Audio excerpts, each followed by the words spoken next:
Our next question is, Ram completes a work in 12 days, while Rajan can finish it in 18 days. Ram works on it for 8 days and leaves. Now, Rajan starts working on it. In how many days will the work be finished?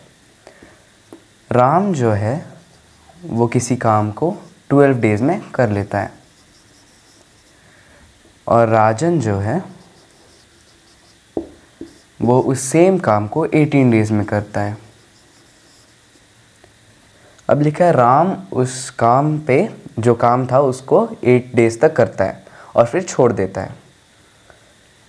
तो total work हमें पता है, number of people into days into efficiency is equal to total work.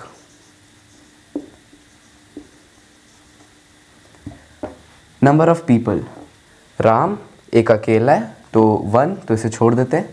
Days into efficiency, Ram ने work किया 12 days तक तो 12 into इसका efficiency हमें नहीं पता तो इसे A मान लेते हैं, इज़ इक्वल टू, अब इस सेम वर्क की जो टोटल वर्क है सेम वर्क राजन भी करता है, तब हमें वो टोटल वर्क की जगह वापस ही people into days into efficiency लिख सकते हैं। अब वहाँ पर पीपल, यहाँ पर भी राजन जो है वो एक है तो उसे भी हटा देते हैं, बस बचा डेज इंटू एफिशिएंसी। यहाँ इसका डेज है 18 इंटू राजन का एफिशिएंसी हम लोग बी कंसिडर कर लेते हैं, यहाँ लिख लेते हैं राजन का एफिशिएंसी बी और इसका ए। अब ए बाई बी निकाल लेते हैं, 18/12, ये 12 उधर जाके डिवाइड हो गया क्योंकि यहाँ पर मल्टीप्लाई में था। 3 6 18, 3 4 12, 2 3 6, 2 2 4। तो राम का एफिशिएंसी हो गया 3 और बी का मतलब जो राजन है उसका एफिशिएंसी हो गया 2। अब लिखा है राम जो है वो उस काम पे 8 डेज तक करता है काम, तो टोटल वर्क पहले फाइंड कर ले। 12 into A, 12 into 3 is equal to 36, मतलब टोटल वर्क हो गया 36। राम और राजन,